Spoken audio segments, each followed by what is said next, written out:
सतगुरु तेरी ओट, जय माँ जी, जय बाबा जी। आज हम काल के बारे में बात करेंगे। हम सबने सुना है कि काल सबको खा जाता है। तो काल को समझने के लिए काल को हम क्या कहते हैं? हिंदी में समय कहते हैं, इंग्लिश में हम उसको टाइम कहते हैं। तो काल को समझने के लिए 3 पॉइंट का हमें समझना जरूरी है: फ्यूचर, प्रेजेंट एंड पास्ट। यदि मुझे काल की गणना करनी हो तो काल की गणना मैं कैसे करूंगा?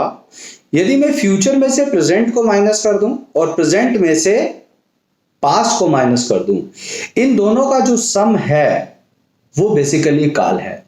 तो चूंकि हर व्यक्ति उसका फ्यूचर में प्रेजेंट होना और पास्ट में प्रेजेंट होना अलग अलग है, इसीलिए सभी व्यक्ति के ऊपर जो काल, जो ये टाइम कैलकुलेशन है, सबके लिए अलग अलग है।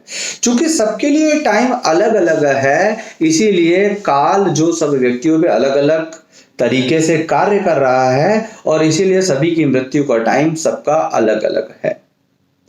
तो वो प्रश्न ये है कि व्यक्ति फ्यूचर में क्यों जाता है और व्यक्ति पास्ट में क्यों जाता है? फ्यूचर में व्यक्ति तभी जाता है जब वो भविष्य को लेकर आशंकित है, उसको लेकर उसके कुछ चिंताएं हैं, बच्चों को लेकर, अपने स्वास्थ्य को लेकर, अपने कैरियर को लेकर, कई तरह की इस तरह के कुछ भी उसको प्रॉब्लम या कुछ भी ऐसी चिंता है तो वो बार बार फ्यूचर में जाएगा। और पास में व्यक्ति कब जाता है? पास में व्यक्ति तब जाता है जब मे भी किसी लोभ की वजह से, हाय मैं ये प्रॉपर्टी खरीद लेता तो मुझे इतना फायदा हो जाता, या मैं ये कर लेता तो ये फायदा हो जाता, या फिर किसी व्यक्ति से द्वेष या ईर्ष्या की वजह से किसी ने मुझे कुछ कहा था पास्ट में, तो वो मुझे बार बार याद आता है तो मैं बार बार उस जगह चला जाता हूं।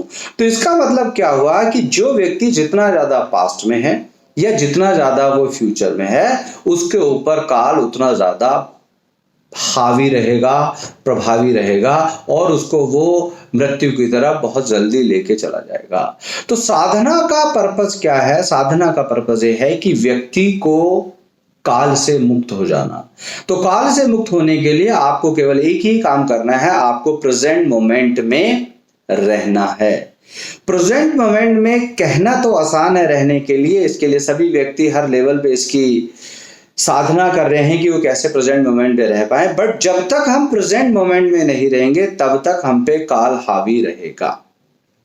तो इसका मतलब हमें क्या करना है कि जो हमारा भय है फ्यूचर को लेके, भय को मुझे विश्वास में बदल देना है।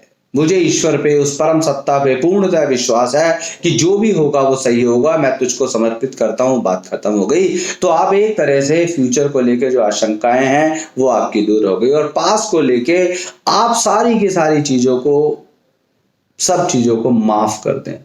तो जब आप माफ कर दें, तो किसी ने कहा है कि जिंदगी को कुछ इस तरह से आसान कर दिया, कुछ से माफी मांग ली और कुछ को माफ कर दिया। तो जितना आप लोगों को माफ कर देंगे, जितना आप लोभ से मुक्त हो जाएंगे, उतना आप प्रेजेंट मोमेंट में रहेंगे। और आप एक संकल्प लें। जब व्यक्ति संकल्प लेता है तो संकल्प पे इतना निष्ठ हो जाता है कि उसे पास्ट या फ्यूचर की चिंता नहीं रहती। सपोज हम कोई एक पिक्चर देख रहे हैं, हम उसको एंजॉय कर रहे हैं, तो क्या होता है कि हम उसमें, हमें समय का पता ही नहीं चलता। तो हमें यही करना है कि हमें हर क्षण प्रेजेंट मोमेंट में रहने के लिए साधना को बढ़ाना है और इसी से ही हम काल से मुक्त हो सकते हैं। तो आपको क्या करना है? भय को विश्वास में बदल देना है और लोभ को सेवा में बदल देना है। तो जैसे ही मैं लोभ को सेवा में बदलूंगा और भय को विश्वास में बदलूंगा, तो मैं फ्यूचर और पास्ट दोनों से मुक्त होने की कोशिश की दिशा में कार्य करने लगूंगा और मैं उससे धीरे धीरे धीरे काल का प्रभाव मेरे पे कम होता जाएगा। तो मैं आज इतनी ही बात करूंगा, बाकी चर्चा फिर किसी नेक्स्ट वीडियो में। Thank you. सतगुरु तेरी ओर।